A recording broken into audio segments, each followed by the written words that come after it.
कभी कभी लाइफ में ऐसा हो जाता है कि जब हमारी हिम्मत टूटने लग जाती है, बाहर से कोई मोटिवेशन काम नहीं आता है, किसी की बातें काम नहीं आती है, कुछ भी समझ नहीं आ रहा होता है, कुछ करने का मन नहीं कर रहा होता है, बस एक जगह पे पड़े होते हैं और टाइम पास कर रहे होते हैं।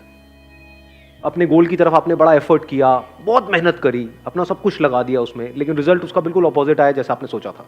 होता है ऐसा, कई बार आती है लाइफ में सिचुएशन आती है ना, ऐसा लग रहा होता है कि सब कुछ ही खत्म हो गया है, अंदर से ऐसी फीलिंग आने लग जाती है। तो उस वक्त क्या करना चाहिए, मतलब कि उस वक्त खुद को मोटिवेट कैसे करें? उनको माइक दे दो। सर आपकी वीडियोस देखती हूँ। अच्छा, तो सारे करते हैं यहाँ पर आए हैं। तो मेरे जब वीडियोस देखते हो तो काम करता है, वो रिलेटेबल होता फर्क पड़ता है, बहुत फर्क पड़ता है। Even you are a life giving person. इसको एक स्टेप और आगे बढ़ाते हैं कि अगर आपने मेरे वीडियोस देखे, और वैसे ऐसा होना तो नहीं चाहिए, लेकिन वो भी अगर काम नहीं किए, मेरे वीडियोस भी काम नहीं किए अपनी तारीफ करने में बड़ा मजा आता है, लेकिन मान लेते हैं कि अगर आप मेरे वीडियोस देख रहे हो, किसी के वीडियोस देख रहे हो, वो भी काम नहीं कर रहे, अब क्या करें? सर जैसे मेरा 2 बार सर एंट्रेंस मेडिकल का था सर, वो क्लियर नहीं हुआ था सर। उसमें मतलब कि पेरेंट्स का सर मनी भी लगा था उसमें, और टाइम भी लगा था उस समय। प्लान्स भी बहुत सारे थे कि मतलब फर्स्ट ईयर में अगर मतलब क्लियर हो गया तो ऐसा हो जाएगा, ऐसा हो जाएगा, वो सब खत्म हो गया, सब खत्म हो गया था। फिर बाद में ऐसा बहुतों के साथ हुआ होगा, रिलेट कर पा रहे होंगे, कितनों के साथ हुआ है ऐसा कुछ? ठीक है। Yes sir. फिर बाद में मैंने क्या किया कि पहले तो बूस्ट करने के लिए सर आपका मोटिवेशन वीडियो देखा सर। तो फिर वो काम नहीं किया? नहीं सर, वो टेम्परेरी बेस पे काम करता है। टेम्परेरी बेसिस पे किया, मतलब रेगुलर काम नहीं करता। मतलब मेरा दिल रख लिया थोड़ा। नहीं सर, मुझे लग रहा था काम ही नहीं किया, मतलब देखा है क्या लगा ऐसा, मतलब मैं इमेजिन कर रहा था। हाँ ठीक है। बाद में मतलब मैंने ये किया कि मतलब अकेले बैठ के प्लान किया फिर से कि मतलब कि ये मेरी मतलब कमियां थी, ये मेरी मतलब कि अच्छा है, मतलब इन टॉपिक्स में मैं अच्छा हूँ, इन टॉपिक्स में बेकार हूँ, तो फिर मुझे यहाँ से हेल्प लेनी है। मतलब पूरा एक तरह से मैंने प्लान किया सब कुछ। लिख करके किया है वैसे ही दिमाग में? नहीं किया सर, लिख करके किया हाँ, प्रॉपर कि ये मेरी स्ट्रेंथ्स है, ये मेरी वीकनेसेस है। क्या इसके अलावा एक और काम भी हमने किया? क्योंकि अगर वो भी करें तो और बेटर हो सकता है। दैट इज कि जब मैंने वो तैयारी करी और मेरा नहीं हुआ, तो उसमें मैंने क्या गलतियां करी? एक तो है आपकी वीकनेसेस जिसके ऊपर आप काम कर रहे हो, एक है गलतियां। मे बी कि हमने मोबाइल पे बहुत ज्यादा टाइम पास किया। नहीं हाँ, क्योंकि हम सच औरों को नहीं बोल सकते ना, खुद को तो बोल सकते हैं ना। घर वालों को बोला तो बड़े जूते पड़ेंगे कि बेटे यही टाइम पास ही करना था, सुट्टा ही मारना था, मतलब आपके लिए नहीं वैसे, तो मेरे पैसे क्यों लगवाए, है ना? तो क्या ऐसा भी हम करते हैं लिख करके? कितने लोग एक्चुअल में करते हैं? बहुत कम, 2-3 लोग सर। वो भी सर टेम्परेरी, वो भी हम सीरियसली नहीं करते।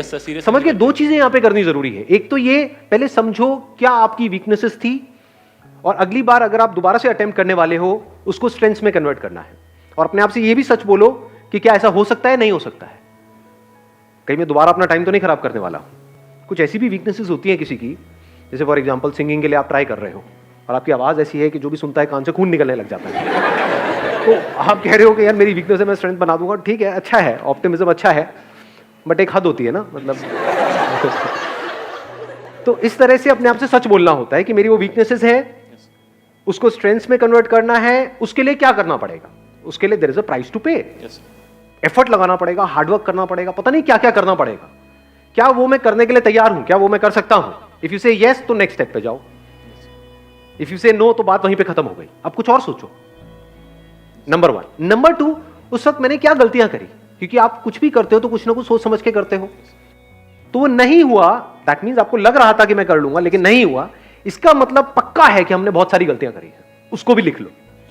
तो इससे क्या हो रहा है, हम प्रॉब्लम ओरिएंटेड थे, अब हम सॉल्यूशन ओरिएंटेड बन रहे हैं। प्रॉब्लम क्या है कि नहीं हुआ, मेरा नहीं हुआ, अब क्या होगा, पैसा चला गया, ये हो गया, ये सब क्या है? Problem oriented approach. आप क्या बन गए अब? Solution oriented. इसके बेस पे आपको एक बिल्कुल क्लियर आंसर मिल जाएगा कि आप दोबारा अटेम्प्ट करना है या नहीं करना है। क्योंकि अगर आप वही गलतियां दोबारा से करने वाले हो जो पिछली बार करी, तो छोड़ दो, मत करो, don't waste your time, at least कुछ और तो करो। नहीं तो वही रिजल्ट आएगा जो पिछली बार आया। हाँ, आप माइक दे दो इनको। सर सबसे पहले तो मैं ये बोलना चाहती हूँ कि जो फर्स्ट ऑफ ऑल जो हमारी थिंकिंग है ना, जो हमें डिस्ट्रैक्ट कर रही है कि हम आगे नहीं बढ़ सकते, हम नहीं बढ़ सकते हैं, उसे हमें स्टॉप करना चाहिए और बस यही बोलते रहना चाहिए कि आगे बढ़ो, आगे बढ़ो, आगे बढ़ो। लेकिन उसको स्टॉप कैसे करें? कैसे वहां से बाहर निकले? That is the point. वो बड़ा एक गंदी स्टेट होती है। जिसमें हम जा करके फंस जाते हैं। ऐसा हुआ है, आप लोगों ने एक्सपीरियंस किया है ना? बहुत ज्यादा कुछ हुआ करने का है, मन नहीं कर रहा होता है। बहुत ज्यादा। हाँ। मतलब उसी में हम खोए रहते हैं कि और वही हमारे साथ थॉट्स ये रिपीट हुआ। मोड पे चल रहे होते हैं, एक ही तरह के थॉट्स बार बार आ रहे होते हैं। कुछ देर के लिए आप अपना ध्यान उन थॉट से हटाते हो, कुछ नया सोचते हो, लेकिन फिर ध्यान वहीं चला जाता है, वही प्ले होने लग जाता है। हमारे इसको इस साथ तरीके से तो कह सकते हो, एक तरह से सोचने की आदत पड़ जाती है। 2-4 दिन में, 5 दिन में, होता नहीं है, 2-4 दिन तक आप एक ही तरह का काम करते रहो, कुछ भी करते रहो। जैसे अभी मैं हाथ हिला रहा हूँ, 2-4 दिन तक ऐसे ऐसे करता रहो, इसलिए मिलूंगा, अरे भाई क्या गंदे गंदे इशारे कर रहा है। सो द पॉइंट इज कि एक तरह से अगर हम सोचते रहे नॉन स्टॉप 2 दिन 4 दिन, तो आदत पड़ जाती है, हैबिट, एक तरह की हैबिट पड़ जाती है उस तरह से सोचने की। और जितना आप कहते हो ऐसा नहीं करना है, वो उतना ही पावरफुल होता चला जाता है। हाँ, ये क्योंकि सबसे जैसे ध्यान problem थोड़ी देर है। के लिए हटता है, फिर वापस से वहां आता है, तो और गुस्सा आता है। तो अब कैसे वहां से बाहर आए? और बाहर ऐसे नहीं कि कुछ दिनों में बाहर आए, इमीडिएटली, इंस्टेंटली वहां से बाहर कैसे आए? अपने आप को शीशे में देखो। सर रोज देखते हैं। मजाक उड़ा रहे हैं आप मेरा? हम जैसे देखते हैं वो वाला देखना नहीं, हाय क्या लग रही है, मैं वो वाला देखने की बात नहीं कर रहा। मतलब देख करके खुद को मोटिवेट करना सीखो, वो सबसे पावरफुल मोटिवेशन है। क्या क्या ऐसे काम है जिसमें आप मास्टरी को अचीव कर सकते हो सकता है वो आपके करियर से रिलेटेड हो सकता है ना हो। ध्यान से समझ लेना इस चीज को। लाइफ में सबसे ज्यादा जो मजा आता है ना, वो आता है किसी भी पर्टिकुलर काम में मास्टरी को अचीव करके। लेकिन आप सबकी कंडीशनिंग कैसी हुई पड़ी है, घर में जो माहौल है, यहाँ पे वहां पे, वो मास्टरी की कहीं कोई बातें नहीं होती है। वहां पे होती है क्रैक करने की बातें, क्रैक करो क्रैक करो। क्रैक से क्या हो जाए? Think about mastery, don't think about packages. ऐसे हम सोचते हैं ना, सुबह जाता ये हो गया तो इतने का पैकेज, ये हो, चिंती बनते चले आ रहे हैं। हो सकता है आप अपने माइंड में सोच करके बैठे हो, हाँ 6 लाख का पैकेज लग जाएगा तो ये हो जाएगा, वो हो जाएगा। हो सकता है आप 60 लाख डिजर्व करते हो, 7 लाख नहीं 60 लाख। खुश हो जाओ, आपकी बात हो रही है। क्या आपको पता है आपकी एक्चुअल कैपेबिलिटी क्या है? नहीं पता जी, किसी को नहीं पता। वो तो जब आप खुद पे काम करना एक्चुअल में शुरू करोगे अपनी मास्टरी के ऊपर, तब पता लगेगा क्या निकल के आ रहा है वहां से। किसी को नहीं पता होता है, ये मैं आपको सच बता रहा हूं। मतलब at the age of 18, 19 years, 20 years, किसी को नहीं पता होता है कि आने वाले 10 साल बाद, 20 साल बाद क्या होने वाला है। डिपेंड करता है हम क्या ट्रैक पकड़ रहे हैं। ट्रैक गलत पकड़ लिया तो फंसते चले जाते हैं, और ट्रैक सही पकड़ लिया तो कुछ कमाल का हो जाता है। सही मतलब क्या? अपना ध्यान फालतू की चीजों से हटाओ, मास्टरी पे ले आओ, एक्सपर्टीज पे ले आओ। इसका दूसरा वर्ड भी हो सकता है एक्सपर्टीज, कि क्या क्या ऐसे काम है जिसमें मैं एक्सपर्टीज को अचीव कर सकता हूं या कर सकती हूं। This gives you hell lot of energy, क्योंकि अब ये आपके हाथ में पूरा कंट्रोल है। क्रैक करना ना करना आपके हाथ में कंट्रोल नहीं है। कंपटीशन है, बहुत सारे फैक्टर्स वहां पे और प्ले हो रहे हैं। बट क्रैक करने के लिए जिस टॉपिक को मास्टर करना है, वो किसके हाथ में है? वो आपके हाथ में है। वो करने के बाद भी आपका हो या ना हो, वो किसके हाथ में है? वो आपके हाथ में नहीं है। फॉर एग्जाम्पल, किसी कंपनी में अप्लाई कर रहे हो जॉब के लिए, तो वहां पे कितना पैकेज आपको मिलेगा, कितना नहीं मिलेगा, किसके हाथ में है? आपके हाथ में है। वो कब है आपके हाथ में? जब एक्चुअल में आप एक्सपर्ट हो किसी पर्टिकुलर फील्ड के, तब आपके हाथ में है। तब आपसे एक्चुअल में पूछा जाएगा कि हाँ व्हाट डू यू एक्सपेक्ट। नहीं तो नाम के लिए पूछा जाएगा। आपसे पूछेंगे हाँ भाई what do you expect? Sir I expect around 50 lakh rupees per annum. 5,000 रुपये महीने का मिलेगा, करना है कर। ठीक है सर, जैसे आप कहें। तो if you set your goals correctly based upon mastery, mastery आप 2 तरह की चीजों में अचीव कर सकते हो ना। एक वो जिसका कनेक्शन पैसे से है, दूसरा जिसका कनेक्शन पैसे से नहीं है। फॉर एग्जाम्पल, आपको बैडमिंटन खेलने का शौक है, उसमें आपको मेडल नहीं लेना है, आप तैयारी किसकी कर रहे हो? किसी एंट्रेंस की कर रहे हो। तो क्या आप शीशे में देख करके खुद को ये नहीं बोल सकते कि I am going to be a master of this badminton what I am playing, इसमें मुझे मास्टरी को अचीव करना। अच्छा, उससे क्या होगा? पैसा मिलेगा? नहीं मिलेगा। एनर्जी मिलेगी या नहीं मिलेगी? एक डायरेक्शन मिलेगी या नहीं मिलेगी?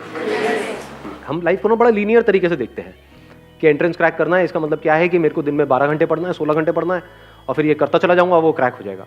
क्या 12 घंटे 16 घंटे पढ़ना इंपॉर्टेंट है या क्वालिटी ऑफ टाइम इंपॉर्टेंट है? What do we mean by quality of time? One pointed focus, 100% concentration. वो कहां से आती है? क्या उसका फिजिकल फिटनेस से कनेक्शन है या नहीं है? अंदर जो केमिकल लोचा चलता रहता है उससे कनेक्शन है या नहीं है? तो जब खेलते हैं तो क्या होता है? अंदर डोपामिन रिलीज होता है नहीं होता? पता है ना, इतना साइंटिफिकली हमको पता है ना। उससे क्या होता है? अच्छा फील हो रहा होता है।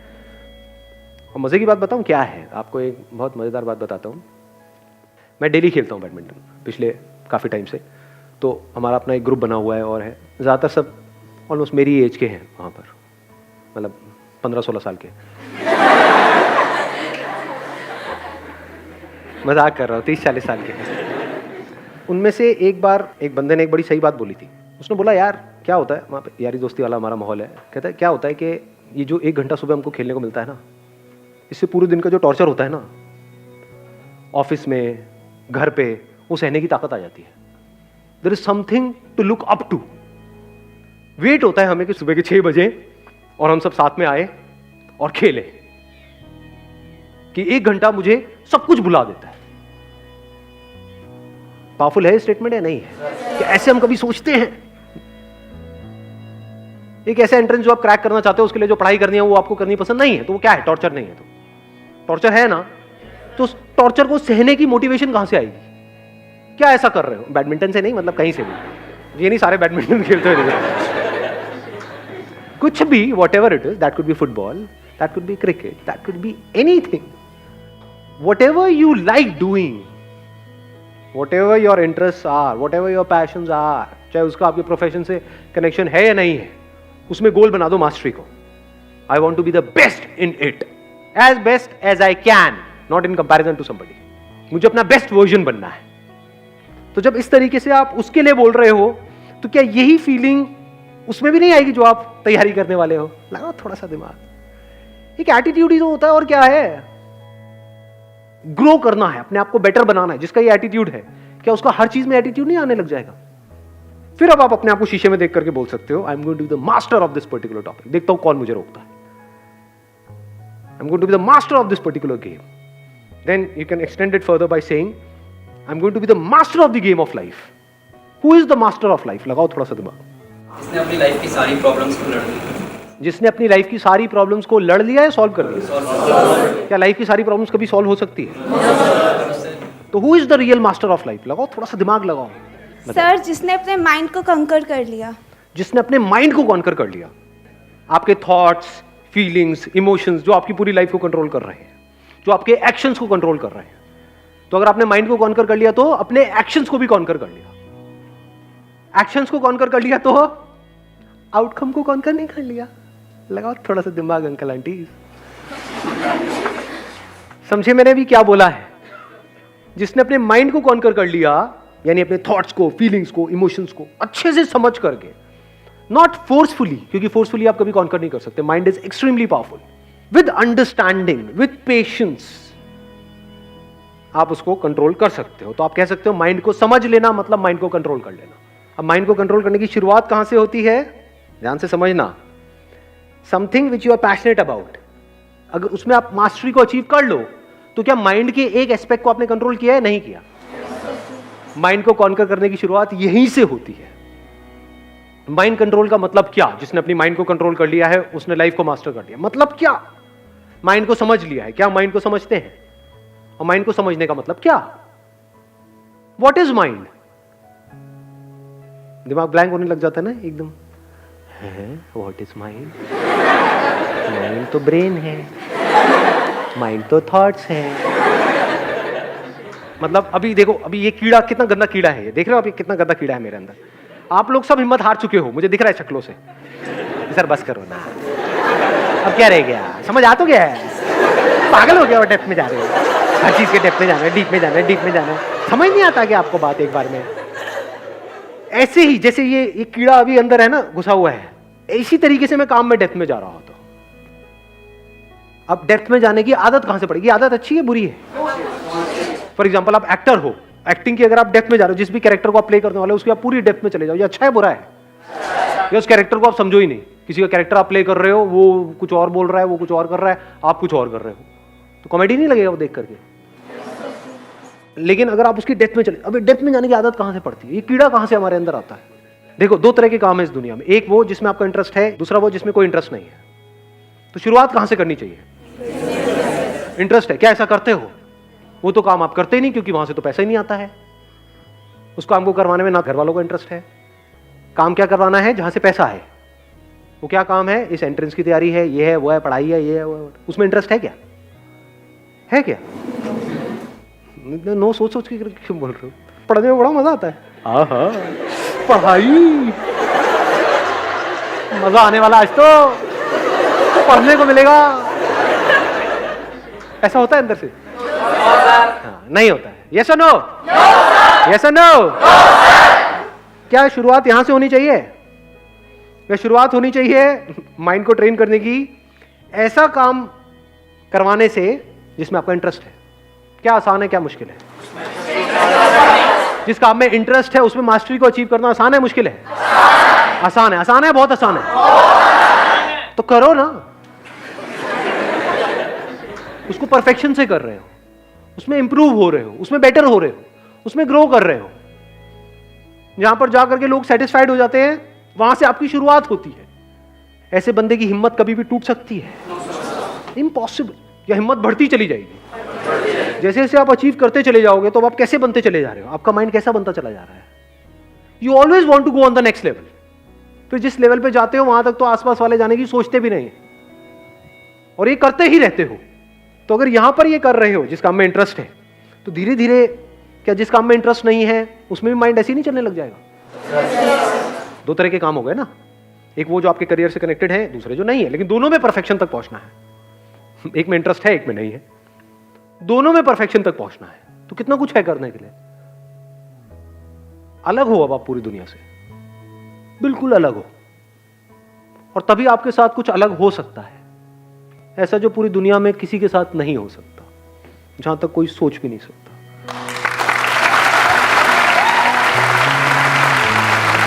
Thank you sir.